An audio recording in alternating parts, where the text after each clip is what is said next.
welcome back to Creating with Mimi. Today's video is all about Decorating 101, designer tips into decorating so that you're able to get the best results possible for your design and home decor. Let's get started. Declutter your space. That is number one. We have so many things in our home these days, and we're continuing to buy. Declutter or just edit a little bit. When I want to feel revived, I actually take things out of a room, or if it's too much, I'll place everything into the center, remove the accessory items that I have on a table, or remove different wall art, and I get started with decluttering or editing. Just edit things a bit. If you declutter a space, it clears my mind and it gets my juices flowing, my creative energy going. So decluttering a space is number one. Before I decide on what it is that I want to do, what color I'm going to use, I declutter. Whether you have a small space, a large space, or $1 million home, decluttering or an organized space, it shows better. It looks better and it feels great. Try it and see. Start with a small room, a hall bath, or the laundry room. Just move things out, edit, declutter the space, remove any item that you don't need or that you have not used in the last year. 18 months at max. Remove those items. Take one room for the day and say, on Tuesday, I'm going to work in my primary bedroom and I want to edit, declutter, clean it up, move things around. I guarantee you, you will feel better at the end of the day about that one room.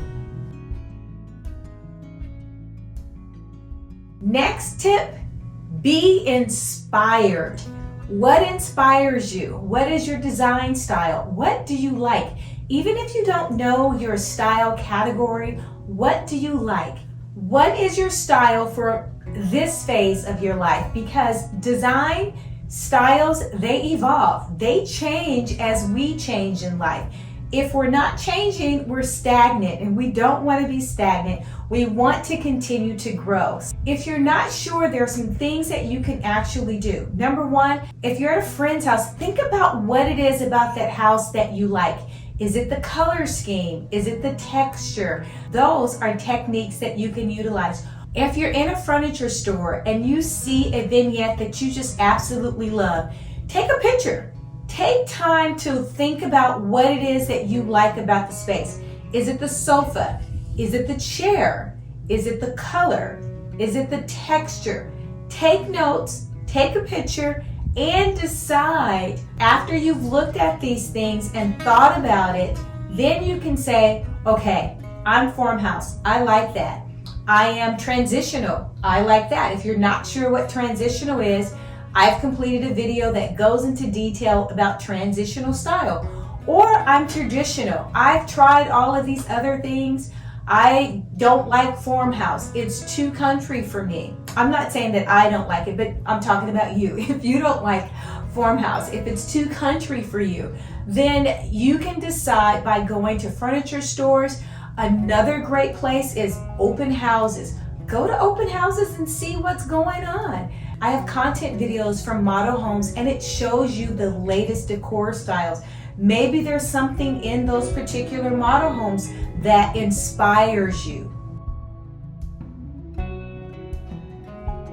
In today's time, we all have smartphones. Take notes in your smartphone. We are so inundated and busy with different things throughout our lives. If you think you're going to go shopping, furniture shopping all day, and remember each individual thing that you saw, put a comment in the comment section and let me know if you're that person. If you can remember every little detail, what you liked about a sofa, what you liked about a setup in a furniture store, or what you liked about a certain room in a model home, if you can remember that, put it in the comment and let me know, because I want to know what you're doing, because I can't remember those things. I take notes as I'm going through it. If there's something that I love, that I like, I either will take a picture and then I'll get on my smartphone and I will take a note.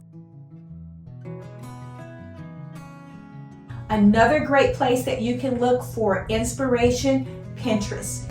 You can actually start storyboards or save things to your board. You go out and decide to shop for a certain item, look at your phone. No, this is what I like. Because when you go out to the store, you're going to get confused all over again. But if you have that image in your phone, or a note that you like, a scrolled arm sofa or a low back sofa, whatever those notes that you've taken, and you can take that out with you to the store when it's time to purchase, you won't go wrong. You won't have a sofa that you've chosen, and by the time it's delivered, you say to yourself, why did I choose this piece? What was I thinking about this color? The next tip, and this one probably should have been first, know your budget, or at least how much money you want to spend for something. I'm asked all the time, what is this gonna cost? And I always tell clients, you need to decide how much money you want to spend. If you're gonna spend $1,000, $5,000, $50,000, know exactly what you have to spend. You will not have buyer's remorse. Once you go out to the furniture store and you start purchasing things and you've overspent, you'll need to edit again. You should feel happy, enthused about the purchase that you've just made. Painting. I know I've said this before and you guys have heard this over and over again, but paint goes a long way in decorating. Paint is one of the most inexpensive ways outside of decluttering that you can do to your decor, and the impact is huge. Paint is one of those things that will give life, new life, a vibe to an object, to a room, to a house. There are so many things that I have painted in my own home to save funds or to save costs. It's ridiculous. i.e. the sofa on the balcony. I've had that patio sofa maybe 6 or 7 years, and I just wanted a different take on it. I wanted a different spin on it, so I painted it white. I've painted tables, I've painted armoires.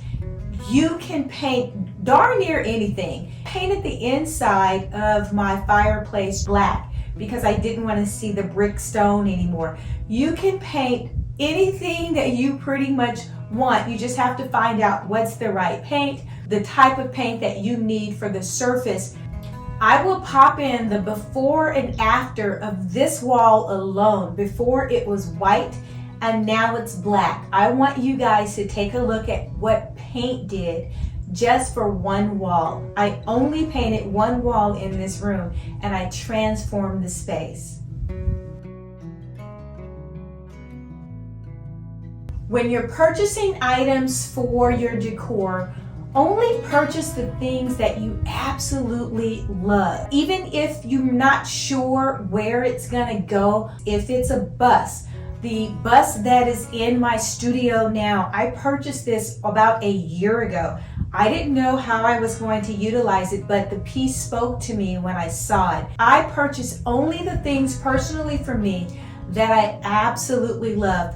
You can imagine in decor, I see beautiful things all the time. I would redesign my house every 6 months if I base that on seeing beautiful objects or beautiful things, but I will only purchase the individual things that I love. If you have a piece that you just don't love and you bought it by mistake and you've lived with it for a year, 2 years, get rid of it. It does not serve you well to keep a piece or a sofa that every time you sit on it, you literally think about, why did I buy this?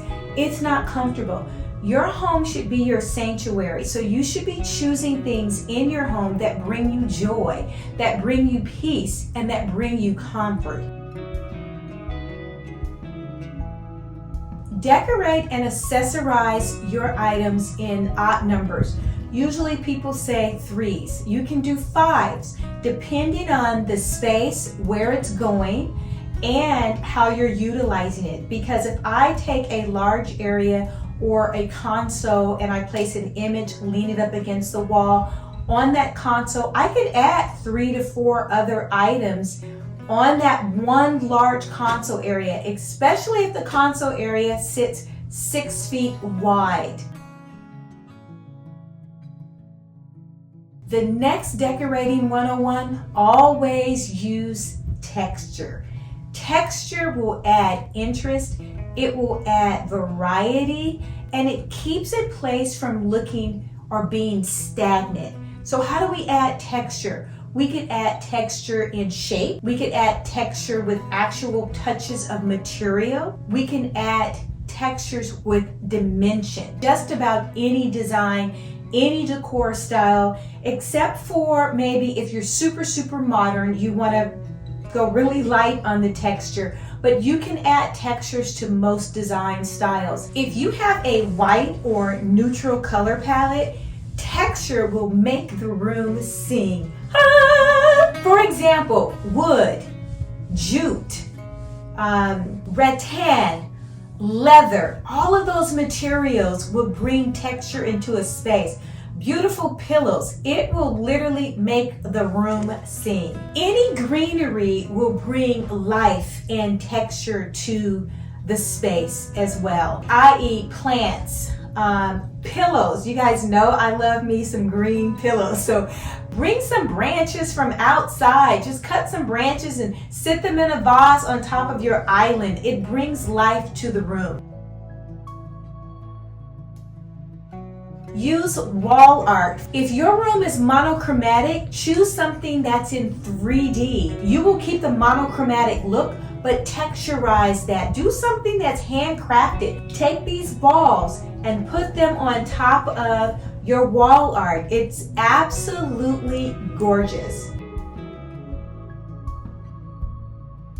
Final tip, please don't get discouraged by watching others decorate, especially on social media. Start wherever you are. If it's the laundry room, if it's your kitchen drawers, organizing those, decluttering those drawers, editing, getting rid of things that you have not used for some time. Just start where you are, and please don't get discouraged watching other people decorate. Your day's coming. Just simply start where you are with the simplest of tasks. If you like this video, guys, please subscribe and make every day a great day.